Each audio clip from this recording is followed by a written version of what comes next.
Good day everyone! So sa laptop ko na lang po siya i-report kasi po sira po yung cellphone ko po. At saka po hindi po siya na-edit din po sa laptop kasi old brand na po yung laptop. So the topic where I assign is chivalry or paternalism theory, human ecology theory. So disparities in the treatment of males and females by the criminal justice system are considered in the context of chivalry and paternalism, and their presence in the decision-making process of the criminal justice system. The two groups must depicted in the literature on equality of treatment by law as a victim of potential and actual discriminatory treatment have been racial minorities and the poor. So, the chivalry paternalism, it is an hypothesis argued that stereotypical views of women as a maternal, passive, weak, and dependent on men for protection explains that lenient treatment afforded to women offenders by the criminal justice system. The next one, more attention is being focused on women, and much use is being made of feminist ideology in explaining women's treatment by the criminal justice system. The explanation generally offered for the preferential treatment of women is that it is result of chivalry.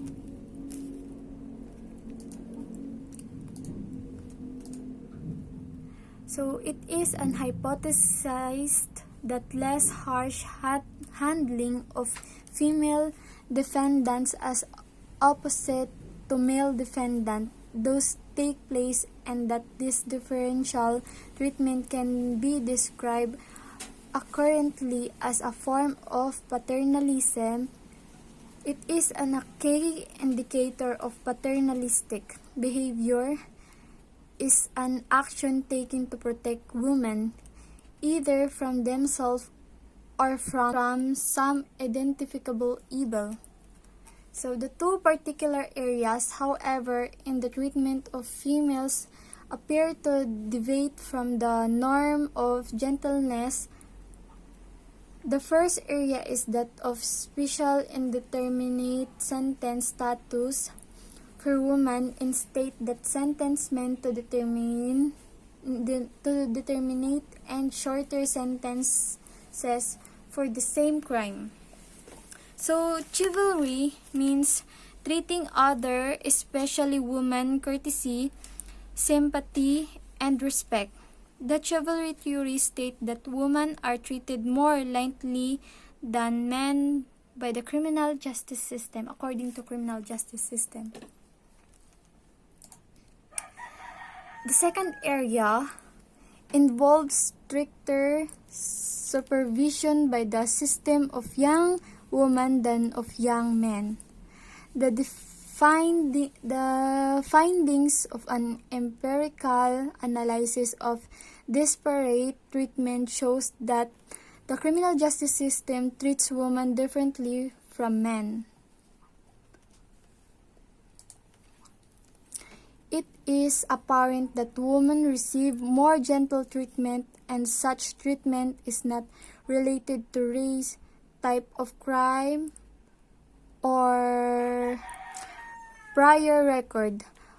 What the data from the empirical analysis do not show is why differential treatment exists.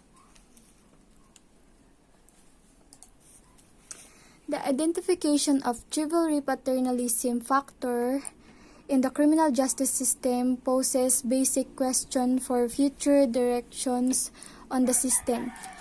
Supporting data from the empirical analysis are provided. So this is some of the example of chivalry theory. So kung anong pinagkaiba ng pagtrato sa babae at ang pagtrato sa lalaki. So, the chivalry theory states that women are treated more leniently than men by the criminal justice system. Male chivalry means that the police are less likely to charge women and the court will tend to give women a lighter sentences, even when they have committed the same offenses of men. So, namely, in this case, police officer, magistrate, and judge are socialized to be protective toward women, and those are less likely to charge or prosecute them and are also treated more lenient in court. And we go to paternalism. So paternalism, are the some example of paternalism.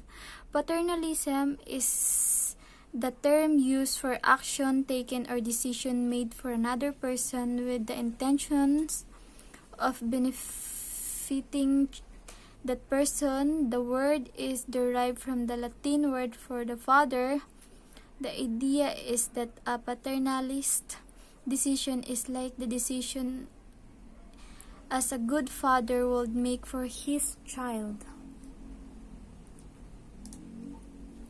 So it is important to note that an action can also count as a paternalist if it is done to benefit the other person. Actions chosen and performed to benefit the physician or health care system or with mixed intentions are not paternalistic but simply coercive. Paternalistic decision making is not problematic if the person in question is incompetent. This situation is sometimes referred to as genuine paternalism. So, I have some example of paternalism.